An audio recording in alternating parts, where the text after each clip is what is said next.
Good evening and welcome. Thank you so much for joining us for tonight's webinar, Parenting Strategies for Young Children with Anxiety, the SPACE Method, presented by Ms. Gitty Gordon.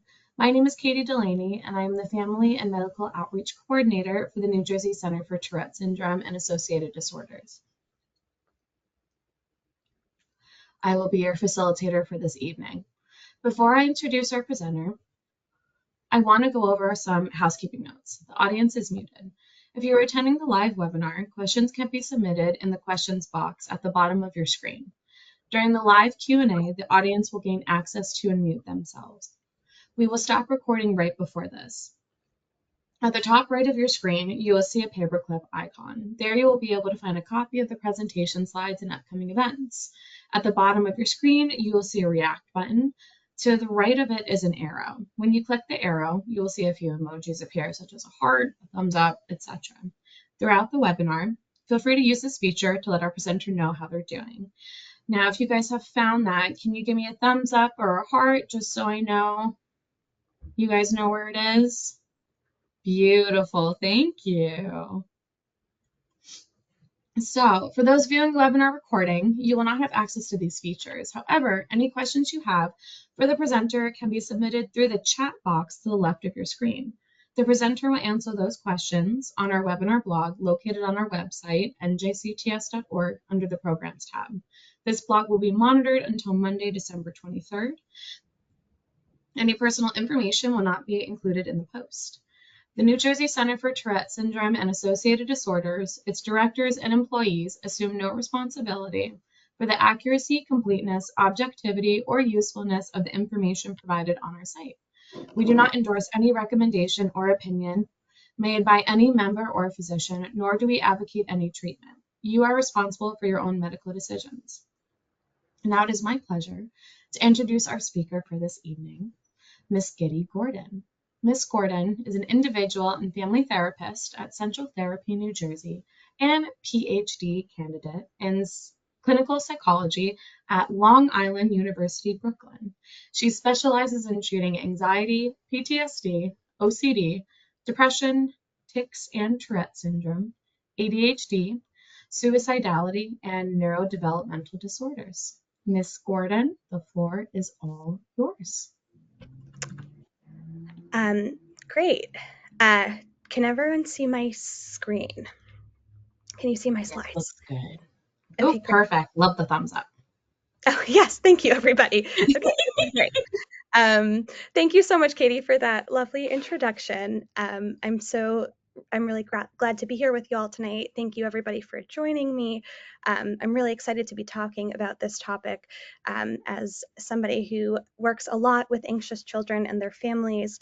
I have found that specifically, in general, I really enjoy talking about anxiety, specifically childhood anxiety, but I've also found this treatment program called SPACE, a parent-only treatment program that I'll be talking about tonight, to be super, super helpful and useful for the children and families that I work with.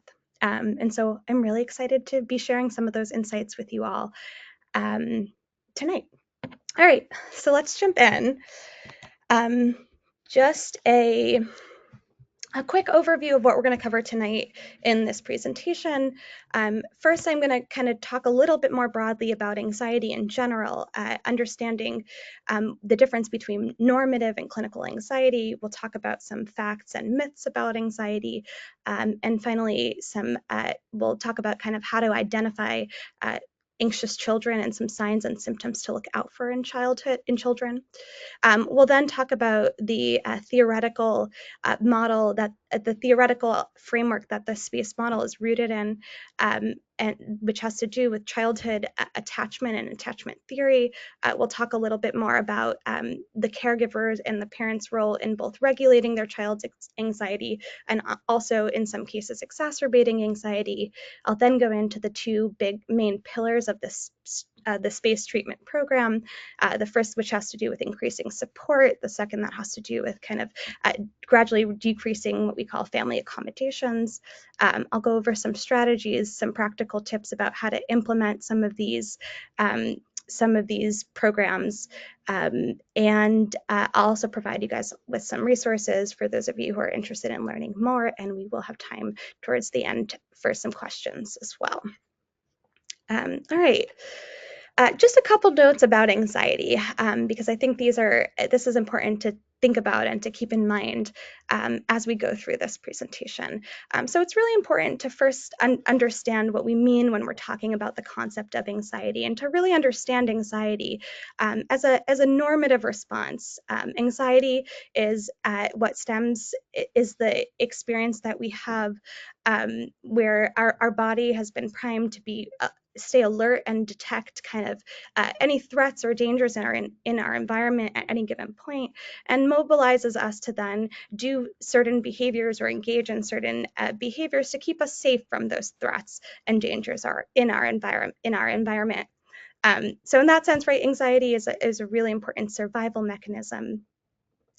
Also importantly, not only have we evolved with this ability to detect threats and respond to those threats to keep ourselves safe from potential dangers, we've also evolved with this really incredible power of imagination, which not only allows us to kind of respond to threats in real time, but also allows us to imagine potential dangers that might be upcoming in our environment, and to take specific steps to preemptively avoid those potential dangers that we might encounter. And so that's a really important thing to kind of keep in mind when we're talking about the anxiety system and individuals with anxiety, is this kind of this amazing gift that we've been given to kind of imagine dangers and take steps to protect ourselves from those dangers preemptively.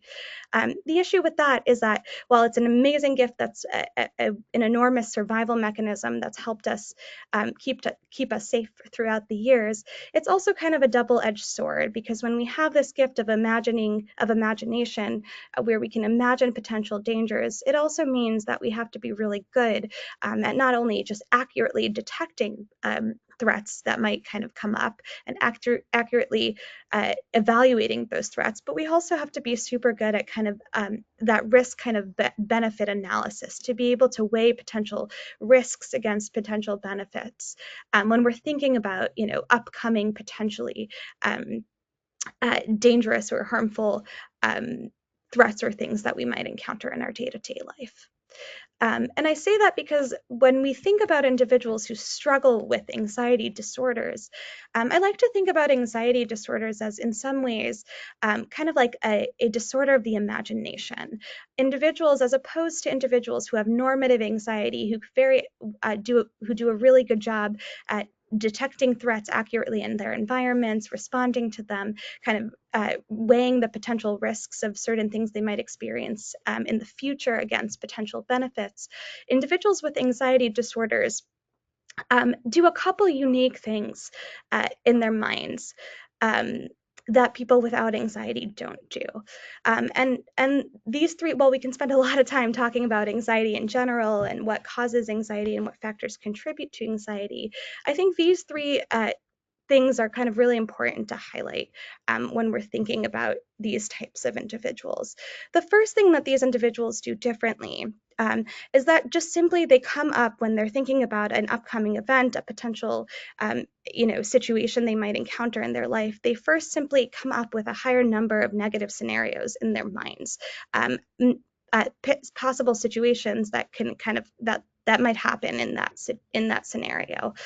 So for example, if a child is invited to a birthday party, an anxious child might be thinking about all sorts of negative things that can happen. Things like I won't have fun, to things like I might drown in the pool if it's a pool party, or I won't know where the bathroom is, and I might potentially have an accident and everybody's going to laugh at me, right? So individuals with anxiety disorders, first and foremost, they're thinking about a lot, they're coming up in their imaginations with a lot more potentially negative scenarios. The second thing and the third thing they do differently is not only do they come up with more of these negative scenarios in their minds, but they also believe these scenarios to be much more likely to happen than is realistically true. And not only do they think that these scenarios are much more likely to happen than is realistically true, but they also consider that if these things do happen, that the outcome would be much more disastrous than is realistically true. So for example, if a child, right, an anxious child and a non-anxious child might come up with the idea that there's a possibility they might go to this birthday party and say, make an embarrassing comment and say something that like might feel a little bit embarrassing. But the anxious child is probably likely to think that that's very probable, that that's kind of pretty possible, pretty realistic, pretty likely to happen. And not only is it really likely to happen, it's also, if it does happen, that's going to be a total disaster, right? This is, if I make that embarrassing comment, then, I'll never have any friends and no one will ever talk to me again. And that will be the last birthday party I'll ever be invited to, right? So, and that's as opposed to an individual without an anxiety disorder might consider the fact that that might happen, but will probably think that that's less likely to happen than the anxious child. And if it does happen, they're more likely to think, okay, that might happen, but it will probably be okay if that does happen. And so these are important kind of distinctions about the minds of individuals with anxiety disorders and the way that they think about kind of upcoming or experiences that might be coming up in their worlds differently than individuals without anxiety disorders. All right. Just a couple facts about, a couple statistics about anxiety. What do we know about anxiety disorders? First of all, we know that anxiety disorders are the most common group of psychiatric disorders, both in adulthood and in childhood. We also, there's, the research ranges in terms of how prevalent these anxiety disorders are, but anywhere between 8 and 21% of children in specific are diagnosed with an anxiety disorder at any given time. I also know a lot of you in the audience might have children, might be parents of children with Tourette's syndrome, or work with individuals with Tourette's in your day-to-day life. And so it's also important to highlight the extreme comorbidity between Tourette's syndrome and anxiety disorder. There's a huge amount of individuals with Tourette's who also have comorbid anxiety, as well as comorbid OCD. I'm not going to spend a huge amount of time talking about OCD tonight. That deserves its own presentation. But the reason I highlighted that is because the space model that we're going to be talking about has also been proven to be really highly effective in treating not only childhood anxiety, but also childhood OCD.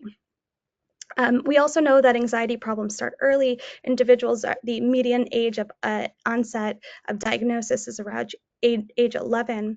There are many different types of anxiety disorders.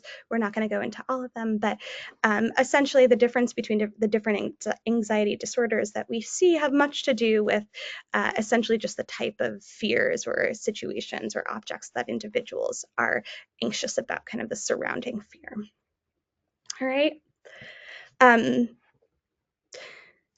In terms of these are, when we talk about anxiety and specifically childhood anxiety, I also like to highlight these two pretty pervasive myths that I see kind of, as being pretty widespread. And I think it's really important to talk about these myths and work on dispelling some of these two myths that I see as pretty pervasive.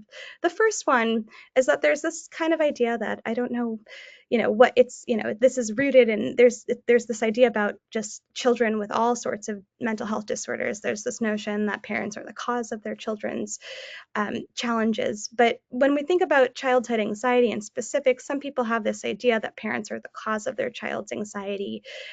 We really know the research is pretty convincing in showing us that that's really not true. Parenting alone contributes pretty minimally to a child's anxiety symptoms. We do know it's certainly true that genetics play a role, that children with an anxiety disorder are very likely to have a parent that has an anxiety disorder. But we also know that correlation is not causation, and that just because they have a parent with anxiety disorder does not mean that the parents are the cause of that challenge. That's certainly true because we very often in families we see that there might be an anxious parent and they might have one child with pretty clinical debilitating anxiety and another child without anxiety at all. And so at this point, right, the research shows us that there are a lot of contributing factors, temperament, which is certainly one of them, that account for why individuals go on to develop anxiety disorders. All right, and I want to highlight that, and I feel like that's very important to emphasize specifically tonight because we're going to be spending so much time talking about um, parenting strategies for anxiety. I also really want to overemphasize this notion that although we'll be focusing on parent behaviors and shifts parents can make in their behaviors, parents are not the cause or the reason that their children have anxiety. At the same time, right, we do also know that once we're dealing with a child with an anxiety disorder, that there are certain parental behaviors that can exacerbate anxiety symptoms. So we know that there are certain things that a parent can do that are more helpful for kids with anxiety and less helpful for kids once they already have those anxiety symptoms. In that sense, like parents can be a really important agents of change, and we're going to emphasize and talk about that tonight. There's also this, pretty widespread idea that I hear from parents a lot also that kids with anxiety are just kind of going through a phase, that kids with anxiety will generally outgrow their symptoms. So I want to talk about that too, because, there's some truth to the fact that there is such a thing as a developmentally appropriate fear or a normative fear, right? For example, like all preschoolers at some, in that phase of life are going to have some degree of separation anxiety that's very developmentally appropriate to get to kindergarten and be scared of kind of leaving their parents and separating from their parents. And something like that, when it's more of a normative fear, a developmentally appropriate fear, those types of fears, right, tend to kind of phase in and out over time. But when we're talking about individuals with clinical anxiety or individuals with anxiety symptoms that are more severe than what's normative for a certain developmental stage, kids with anxiety with those types of symptoms definitely don't outgrow their symptoms. If anything, we know that these are kids that go on to become adults with anxiety disorders, and that not intervening at a young age is likely to make these anxiety symptoms worse. So in that sense, early identification and treatment of these anxiety symptoms is really important for reducing kind of long-term complications. The great news is that anxiety is the most treatable of all mental health disorders. We know that there are some really effective treatments for anxiety that really, really work. Space is one of them, but there are others too. And we see really good results in terms of treating anxiety. All right. Um, I just before we move on to talking more specifically about space, I also want to go over a couple things to look out for when we're thinking about children who might be struggling with anxiety. So some symptoms, some signs, some things to kind of look out for when we want to identify these individuals. So in terms of just some physical signs, some things that we might see in terms of the body, certainly we want to be looking out for kids who definitely have more of that kind of sympathetic nervous system activation. So that those fear responses when kids are just more fearful, their heart is pumping more, their rapid breathing, things like that, right? We want to definitely be looking out for that fear response. But we also want to be thinking about kids who might be complaining about physical symptoms, like things like headaches and stomach aches. Certainly with kids who have what's called generalized anxiety and tend to worry about a lot of different things when we're dealing with that population, in some ways the anxiety actually physically makes them sick, right? And we see kids like that coming with a lot of complaints of different types of physical problems. So if we see a kid if we encounter a child like that, we always want to be thinking about, right, is there a reason, is there some anxiety problem that they're struggling with? We also want to look out for appetite changes, kids who have anxiety. Um, when we're nervous, it's kids, might not have as high an appetite.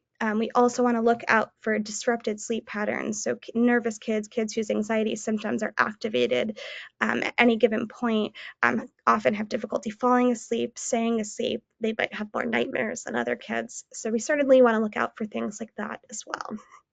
All right.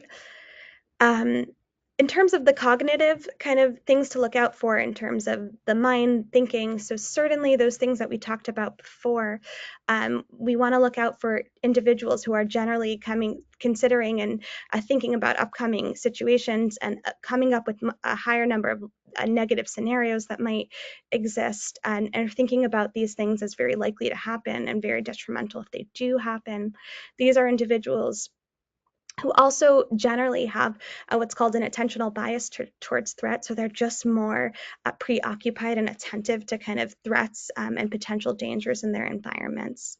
Um, that there's some really interesting research about that.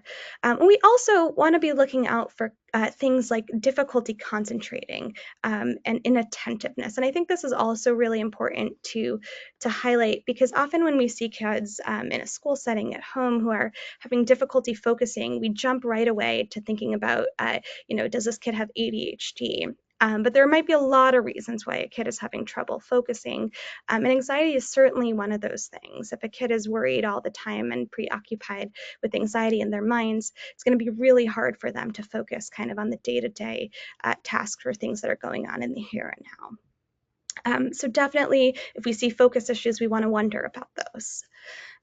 Emotionally, we certainly want to look out for anxiety and fearfulness, right? Those are pretty apparent, but we also want to think about things like irritability, anger, crankiness, intense emotional reactions. So when we think about that fight or flight reaction to anxiety, we see a lot of that fight reaction in kids. So often anxious kids can look like they have behavioral challenges, but we always want to ask ourselves, like, what is the root of those? What are the root of those challenges? Is it possible that they might be struggling with an anxiety disorder, and that's why they're acting out? That's why they're cranky. That's why they're irritable. They might also be more sensitive to criticism. Behaviorally, we certainly want to look out for avoidance behaviors, like what we call that avoidance creep. So if we see a child who is slowly avoiding whatever that might be, whether it's not wanting to go to school, not wanting to go to social situations, play dates, not wanting to take the school bus. So anything, whenever we're seeing a kid kind of engaging in these types of avoidant behaviors, especially if they are gradually avoiding more and more over time, we definitely want to be thinking about anxiety. Whenever we also want to be thinking about kids who are kind of more reassurance seeking. So often anxious kids treat their parents like they're human Alexas. They're constantly asking them questions about, where are you going? When are you going to pick me up? Right? What happens if the bridge collapses when we're driving over it? Right? What happens, to Uncle Harry after he dies? Just a lot of questioning about, what's coming up, what's going to happen, am I okay? Am I sick? Am I going to get cancer? Right? A lot of kids when kids are asking a lot of questions, we also want to be thinking about anxiety. Perfectionism is a big trait we see in anxious children and anxious adults. So always thinking about that, which is hard because I know we're a society that tends to reinforce perfectionism, but we certainly want to be wondering about when we see a child who's overly perfectionistic. Clinginess, that's pretty common in younger children. And like we were talking about with the emotional responses, so behaviorally, when we're seeing things like temper tantrum, fighting, we also want to be thinking about kind of that fight reaction to fear. All right. And then finally, I have parents often describe their anxious children in these types of ways as well. And when we think about the mind of an anxious child, we can understand why this might be. Very often, these kids are talked about as kind of controlling or bossy, right?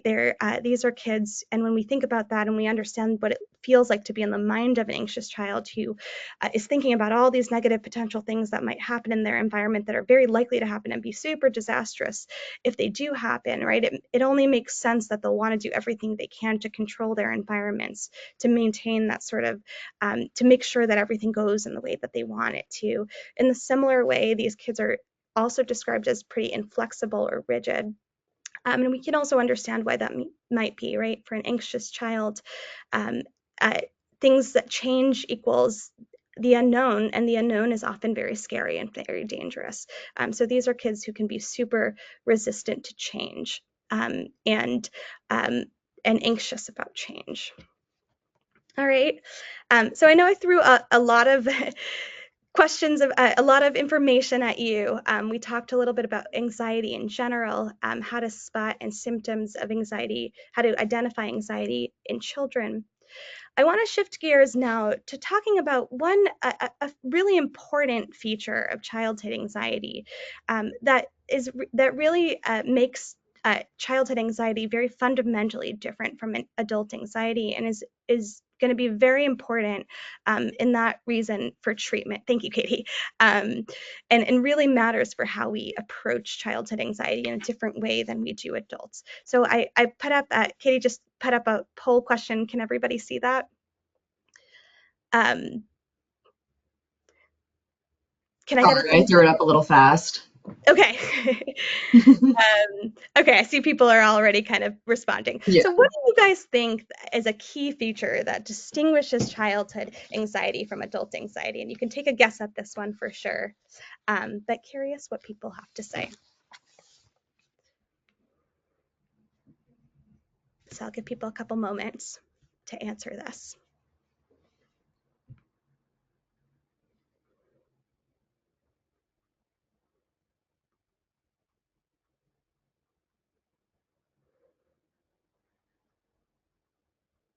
All right, I see a couple responses.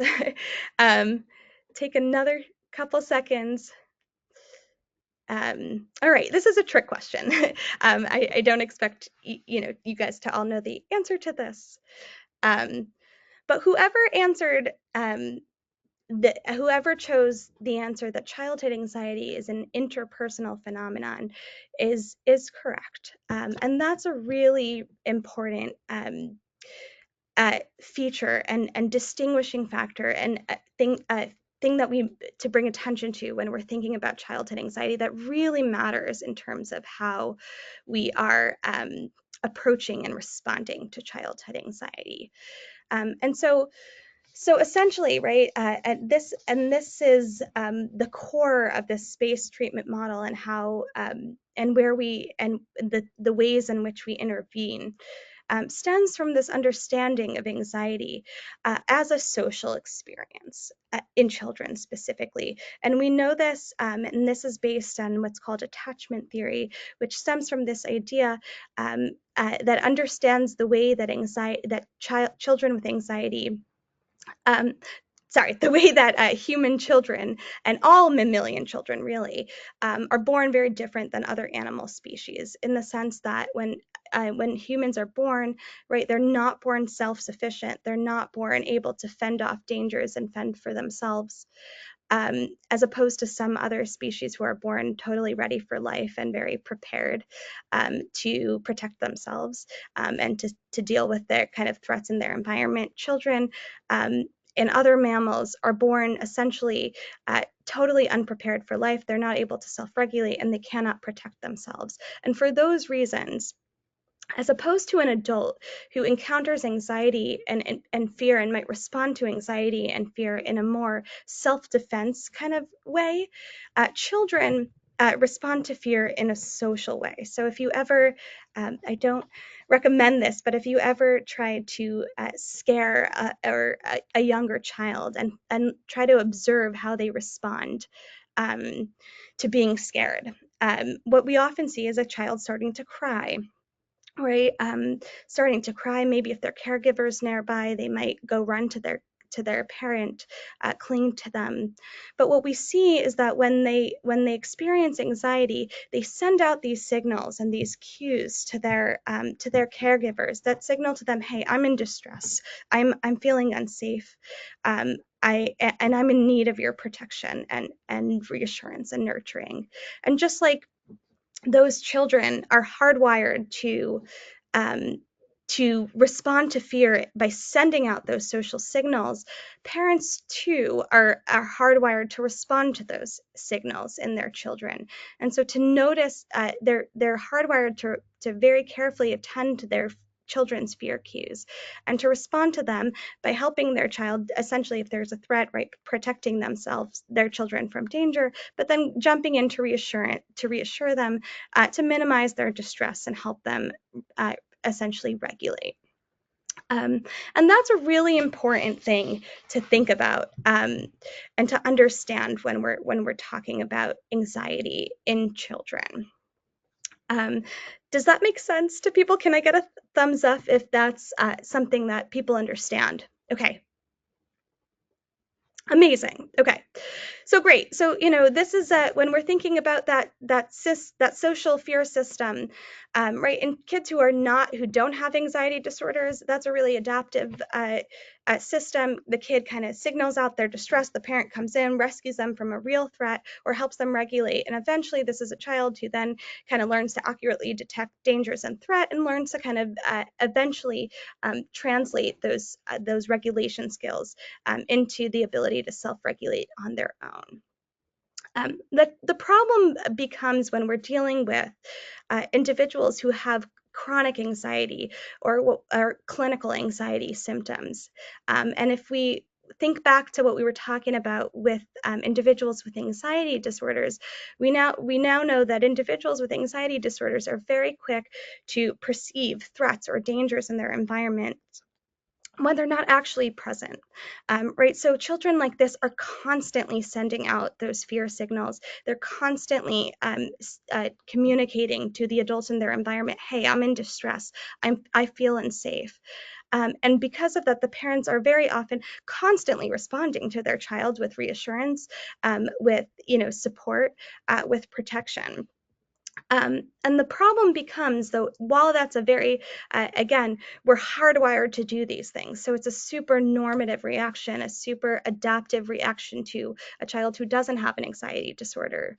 When we do this, when our child is actually not really in danger, while that's a well-intentioned thing to do, this can be a really problematic behavior that can slowly over time actually exacerbate our children's anxiety symptoms. So what that does, right, when we respond to our anxious children constantly to help them regulate or to reassure them in these moments, is it actually reinforces the perception that the threats that they see in their environment are real, and actually dangerous, and actually harmful, that they're really at risk, and which only makes them feel much more safe, much less safe, and much more vulnerable over time. It also teaches them that they can't deal with and cope with anxiety independently, and makes them much more reliant on the parents for self-regulation. And over time, right, what it ends up doing is limits the development of distress tolerance skills, it makes them less confident and less independent in their ability to manage their emotions and their feelings over time. And so this kind of problem is kind of really important to talk about it. I'm going to spend some time talking about this concept of family accommodation in a second. But what that term generally refers to are the changes or the things that parents do in reaction to their children's anxiety or distress that helps their child essentially either lessen feelings of anxiety or avoid them altogether. So when parents kind of jump in when a child is in distress and saying, "Hey, I'm scared to take the bus," and they come in and they sit with them and they buckle them up and they reassure them and they answer their questions about why they'll stay safe, right? That can be an example of an accommodation. And another accommodation can also be the kid is in distress, doesn't want to take the school bus, they're scared of the school bus, and the parent then drives them to school, right? They don't want their child to have to experience that much distress, and so they shift the way that they respond to their child to help kind of help them avoid that experience. What we now know about these behaviors, or what we call accommodation, is that over time, accommodation behaviors only increase the intensity of a child's anxiety symptoms over time. All right, and so that's where the space model comes in. And that's kind of essentially the problem or the reality that space has jumped in and tried to, an area that we then try to intervene. So SPACE, SPACE is a wonderful acronym that stands for Supportive Parenting for Anxious Childhood Emotions. It is a parent-only treatment. It's an entire treatment program that has been shown to be really effective in not just treating childhood anxiety disorders, but also OCD, by entirely focusing on shifting the parent's behavior, and giving the parent tools to respond differently to their child's anxiety symptoms. So what's really amazing about SPACE is that we don't actually require the child to buy into anything anything. We don't need them to do anything differently. The treatment in itself works by just simply shifting the way that parents respond, or the things that they do in response to their child's anxiety. All right. This was a program this treatment was developed by a psychologist named Dr. Ellie Leibowitz. And essentially, there are two main interventions in space. The first that has to do with increasing what we call supportive responses, and we'll go over that in a second. And the second that has to do with gradually reducing accommodation behaviors. All right, and we're going to go into depth into both of these things and what that looks like.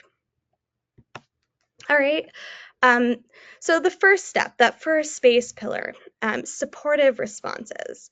So this is the first thing we encourage parents to really hone in on and really be thinking about.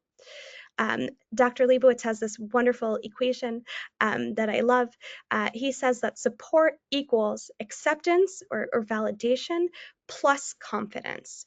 And so what we want to really be doing with children with anxiety symptoms is two things, and we want to be doing these two things equally and really both kind of simultaneously and really well. The first thing that we want to do is we want to be able to convey to our child that we understand that they're really in distress, that their feelings are really, that things are really hard for them, right? That they're not like a kid who doesn't have an anxiety disorder. Things feel much scarier for them, that this is really hard. Right, that they're really experiencing real fear. We want to empathize with their feeling. We want to validate that feeling. At the same time, we also want to be communicating confidence in their ability to handle their anxiety. So we're trying to really help kids learn to both understand that their anxiety is real, but that they can cope with anxiety and distress. And so this is a really important kind of framework.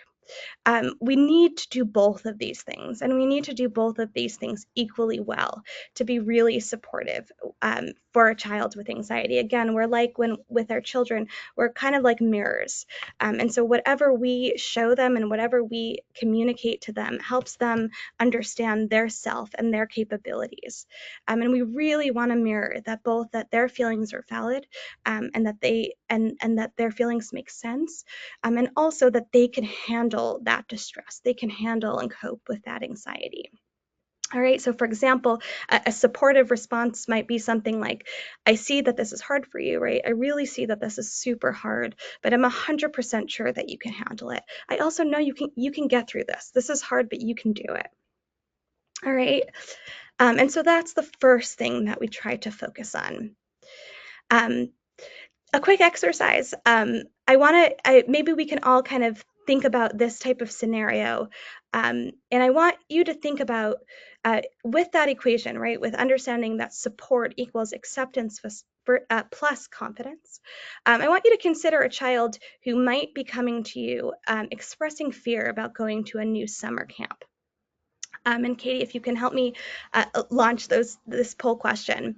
I want you to think about potential reactions or responses, ways that we can respond to our child, and which of these responses might be a really good example of a supportive response. Which of these is really conveys kind of support in the way the space model talks about? All right, so take a moment.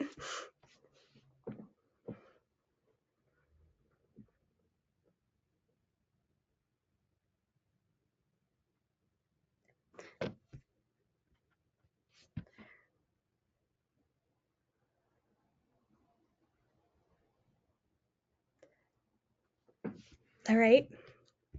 I'll give everyone like 30 more seconds to put in an answer. And so far, you're all amazing. Most people got this one.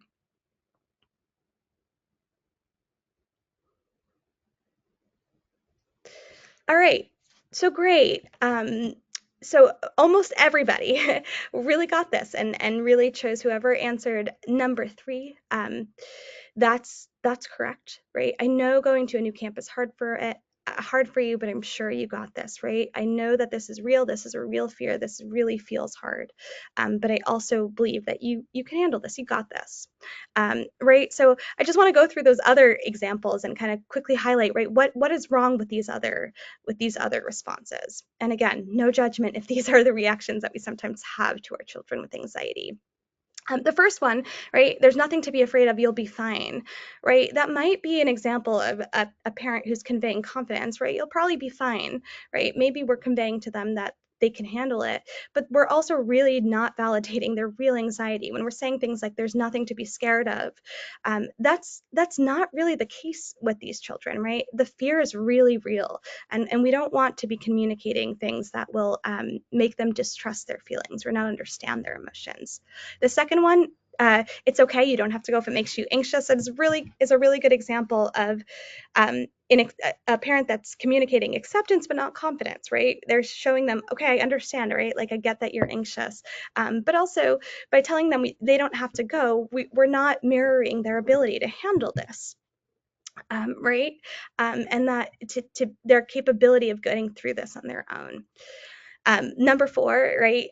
New camps can be scary. I'll stay all day to help you. Uh, to help you, just in case, right? An example of also a response that, right, we're not communicating to them that they can handle it, right? Their ability to handle it. And the last one, ignoring them to encourage independence. That's a really good example of neither of those things. We're not encouraging confidence or acceptance. Um, all right, those are some other examples. In the interest of time, I'm just looking at the clock. I'm going to skip over this, but I'll share a resource for people to kind of learn a little bit more about this. But there are two main traps that parents sometimes fall into with anxious children that kind of map onto this to these kind of acceptance, confidence questions too. They're parents who are more protective and parents who are kind of more demanding of their child to kind of not feel anxious, and these are problematic for different reasons. I'll give you guys can read up about this on your own, and I'll share some resources for learning a little bit more.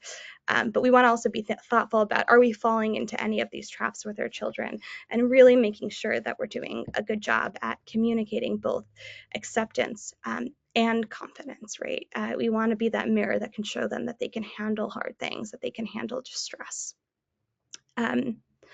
All right, so that's the first kind of intervention, really shifting the way that we communicate to our children, showing them both that their feelings are valid and also that they can cope with anxiety.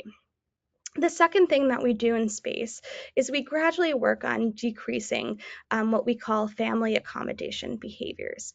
So I mentioned this briefly before, but accommodation behaviors refer to any of the things that parents do, changes that they make in their behaviors to help their child avoid or lessen feelings of anxiety. So this can look like a whole lot of different things.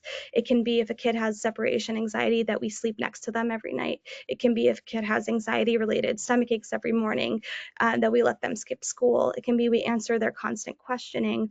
It can be a whole bunch of different things, but we do know that these types of behaviors are super common.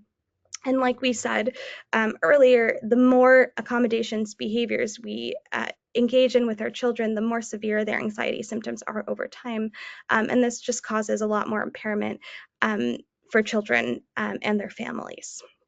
All right, and so the second thing, okay, I'll just highlight this quickly, but there are different types of accommodation behaviors. There are accommodation behaviors that have to do with participation.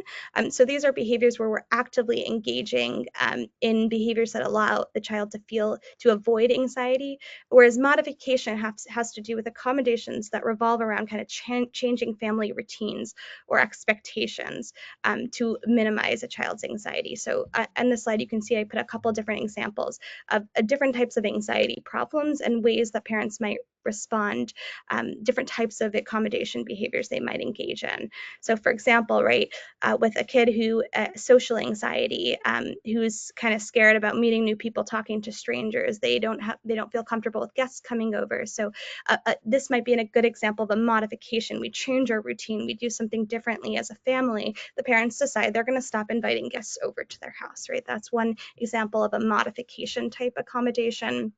Um, Let me choose an example quickly about OCD, because this is also important, even though we haven't been talking about OCD so much. But for example, there are often kids who have a fear or an obsession with odd numbers. And so if a child with that type of kind of obsessional fear, they might be I feel like this has come up with a couple of different children I've been working with OCD, that they needed their parents to kind of give them an even number of kisses on the cheek before bedtime. Otherwise, they would feel really scared. So a parent who engages in that and makes sure to always give them an even number of kisses, right? That's an example of participating in the anxiety symptoms, right? Or doing something to help them to participating in the anxiety behavior, the avoidance behavior, doing something actively to help them kind of avoid or lessen their anxiety. Okay, so there are a whole bunch of different accommodation behaviors that parents might engage in. So, if you're a parent of an anxious child, almost all parents do some of these things. So we want to always be thinking about what are some of these things that we might be doing in our day-to-day life. Just in terms of what do we do with those accommodations, what are the steps to kind of reducing these accommodation behaviors? And so we talked about those first two steps of the space treatment, which has to do with kind of just increasing support and just psychoeducation about anxiety. But what we would encourage parents to do next is then to create a map of all of the potential accommodations that they engage in at any given point. From morning till evening, what are the things that I do differently to make my child experience less anxiety? Then we essentially, that's just kind of for information gathering, but then we choose one target accommodation at a time. We think about, well, what is one accommodation behavior that I engage in that I want to reduce or I want to do a little bit less of? And often I encourage parents to choose a behavior that's maybe happening pretty consistently, and that is causing some sort of like functional impairment. It's really getting in the way of their day-to-day life. And so whatever it is, the parents are then encouraged to work on just choose one accommodation, one at a time, to reduce. We then get super detailed about thinking about, well, what are we going to do when we reduce this accommodation behavior? And so for some parents, this can look like all sorts of different things. For some parents, it can be, I get rid of this accommodation entirely. I just don't do it at all anymore. So for example, if a child comes to me and they have health anxiety, they want me to check their temperature a million times to make sure they're not sick, I just stop taking their temperature. It can also be, I reduce this accommodation kind of incrementally. So I tell them, okay, you can only do one temperature check a day. Whatever it might be, there's no right or wrong way to approach this, but we want to be thinking about really, really specifically, what are we doing? How are we doing it? Who's involved in this process? When is this starting? When are we stopping this accommodation? And we get very detailed about what we're going to do differently instead, right? If our kid comes to us and says, Mommy, take my temperature, right? How am I going to respond differently? What am I going to do instead of accommodating? And maybe very importantly, with reducing accommodation, we're super transparent with our kids about this process. If anybody knows anything about an anxious child, we know that children don't like random surprises or changes in their life. And so we don't want to just kind of, throw this stuff at them and shift these behaviors kind of without warning. We're very open with our children about what we're doing. And we share the plan with our kids. We're very transparent about what we're going to do and why we're going to do it. Again, like we talked about before, what's amazing about space is that we don't actually expect anything from kids. We're simply doing something that involves a shift in our own behavior. But we do, right? So we don't expect anything from them in the moment. We're just doing something differently on our end. But it is important to be open and honest and transparent with our children about what we're doing, right? And so we choose that behavior. We come up with a plan for reducing the behavior.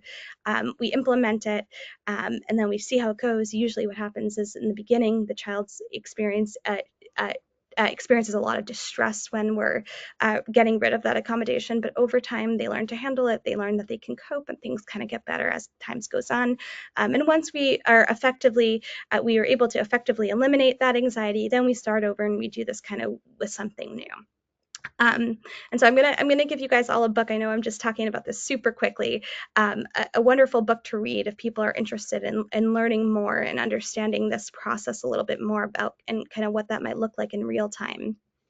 Um, because it's tricky and things might kind of come up in the process that we might not anticipate. Ooh, I really wanted to share this with you, but we don't have time.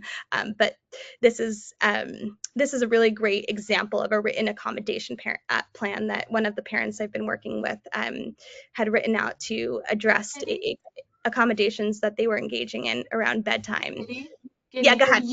you can share it if you want. It's okay. Okay. All Yeah, right. yeah, no, you're I'm, good. I think people can also read this in their own time. But thank you, Katie. Yeah, I guess you can see, so right, just to just give an overview of what they did over here, right? This was a family that wanted to address some accommodations they were engaging in with their child around bedtime. This was a kid who had a lot of fears around kind of going to sleep on his own, and things related to the nighttime. And so this family had a whole bunch of like really elaborate ways of helping the kid not feel distressed in the nighttime. So they would sit outside the room for a half an hour, and then they would check on the child to make sure they were sleeping, and they would check multiple times. They would answer a lot of questions, kind of reassurance seeking questions about from that child. And they felt like this was like really kind of disruptive of their routine, and this was an area they wanted to target. So this was the behavior that they chose. And you can see kind of how they talked about it. I love what they did. I think they did a really good job just in the beginning, kind of conveying both support and acceptance, right? Showing to them, right, we know that you're strong, that you're brave, that you can handle this. We recognize that you're also really experiencing a lot of really intense fears, right? This is really scary for you, but we also know you're capable of getting through this stuff. Right. They also took kind of responsibility for and explained to them, why they did the things that they did and why they're going to stop doing this. In this sense, right? They said, we realized that we tried to do these things at night because we thought they would help you feel less anxious. But now when we think about it and we realize that that's actually not helping you, it's actually causing you, it's actually getting in the way of you being able to be independent, right? So they were very transparent about just communicating what we're doing and why we're doing it. And that this is a family who wanted to do this more gradually. So their first steps they were kind of not going to eliminate the accommodation behaviors entirely, but they wanted to start off kind of just doing this a little bit less, in a little less intense way than they were before, and which is a super valid way to approach this. There's really no right or wrong way to kind of address to approach to reducing these accommodation behaviors. Um, all right. And just finally, this is a hard process. It's not easy to stop these behaviors. It's going to make our kids really anxious, really upset in the beginning. So just some tips to get through this process, right? Don't forget to be supportive, praise them when they do things well, give them a written copy so they know what to expect, so they can remember, oh, okay, my parent's not doing that for that reason, right? We talked about this. Try to keep your eye focused on the mission in those moments. And the mission in this sense is to just simply not do the thing that you don't want to do, right? And for your child to get through it, it doesn't matter. It's probable that they might become upset, aggressive, even to some extent. Just try to ignore those behaviors, understand that they're coming from an anxious place, and the anxiety might get worse before it gets better. But try to really focus on kind of, what's my mission? My mission here is to be able to help my kid learn that they can cope with anxiety. That's really the goal. All right. I know I just like went through that like super fast, flooded you guys with information. There's a lot more to think about, to talk about with this stuff.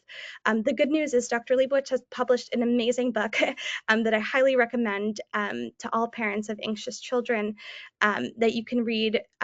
You can read more. And in his book, he really provides a detailed kind of overview of how to do this process with children. So you can definitely uh, opt to engage to work alongside a therapist and just in this process of working through this space program. But for parents that maybe don't have those resources, have those times, have that time in their schedule, you can also really effectively do this on your own. And that this book that that Dr. Leibowitz wrote is a really good kind of reference for that process of working through working through these stages with our children.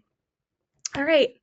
Um, I put up a slide just if anyone is interested and wants to stay in touch. I have my contact information over here. Feel free to text me, to send any emails. We'll have a couple minutes for questions now, but you're definitely welcome to get in touch with any other questions if anybody could use a therapist, both for support with their anxious child, but we have a lot of therapists at our practice that do all sorts of other things.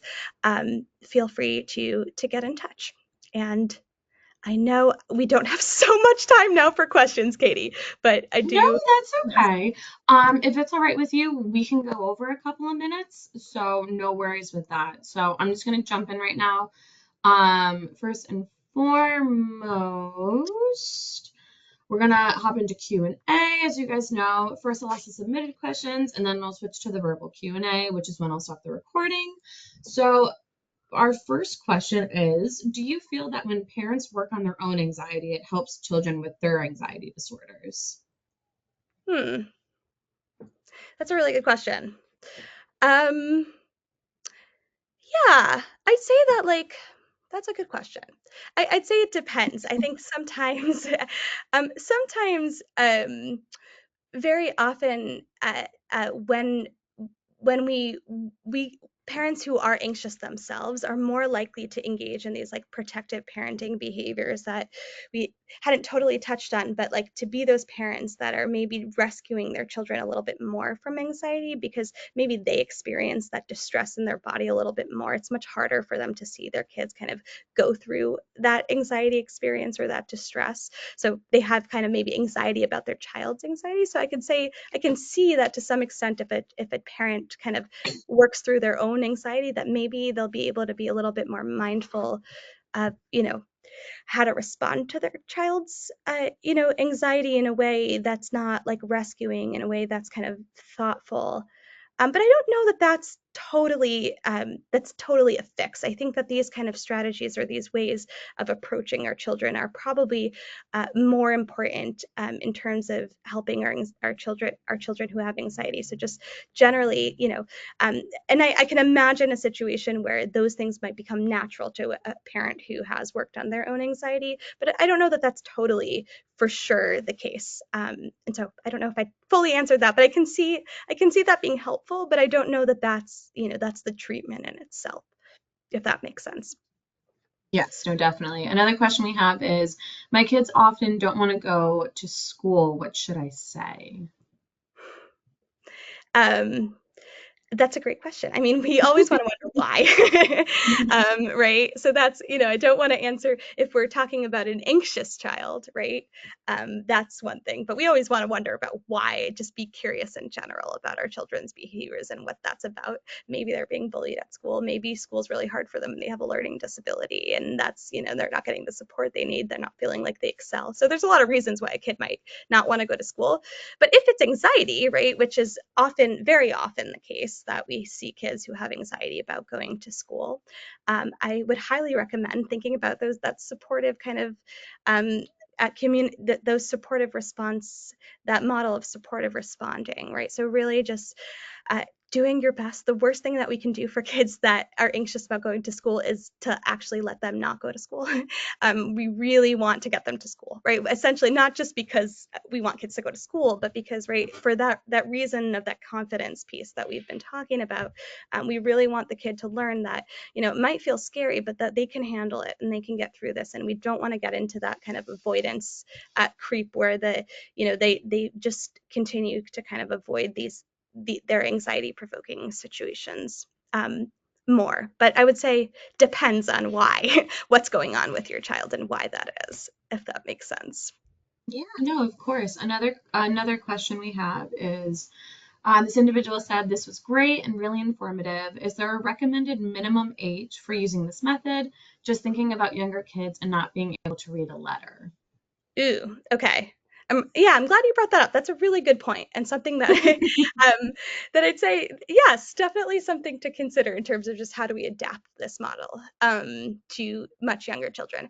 I'd say this is a framework that has been shown to be effective for all ages. So from like really really young kids to also young adults, even in some to some um, extent. We have these children that we call this experience called failure to launch, when we have these older adults that kind of are more anxious, and the parents are engaging in these accommodation behaviors that are not helping them kind of learn to be independent.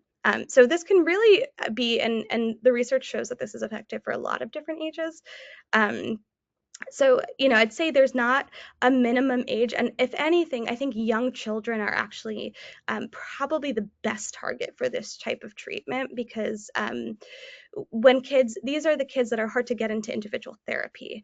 And so for kids that, can get in, when we have like a 3-4 year old who's showing signs of anxiety, we probably want to lean towards a parent-based treatment model. Um, if that makes sense. And certainly this is a great, treatment model to, um, for children who might resist going to therapy or might not want to go to individual therapy. A great way to intervene. But I'd say definitely makes sense to think about like developmental stages and what's appropriate in those moments. And that's a great point about the written letter, right? For a kid like this, right, we want to really get down to their level. We want to really stick with these same kind of core concepts and core, the things, the communication is the same, the behavior is the same, but definitely we don't want to print it out and make them read it to, on their own. We'll probably want to sit down and have a discussion about it.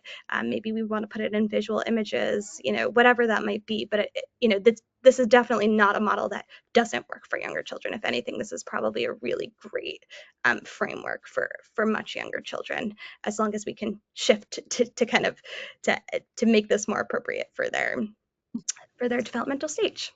But good question. So I'm going to stop here so we leave some time for verbal questions. The remaining submitted questions will be posted to our blog at www.njcts.org under the Programs tab for Ms. Gordon to answer. To those watching the recorded version, thank you so much for attending. Please complete the exit survey. Our next presentation will be Cannabis and Tourette Syndrome, the Evidence, the Promise, and the Perils, presented by Dr. Elia Abi Joud. It's scheduled for Wednesday, January 29th at 7 p.m. EST, with the recording the following day, Thursday, January 30th at 2 p.m. EST. We offer professional development certificates for school professionals and school nurses that attend the live or recording of the webinar. To register for either time, please visit njcts.org/webinars. And with that, we are going to stop the recording.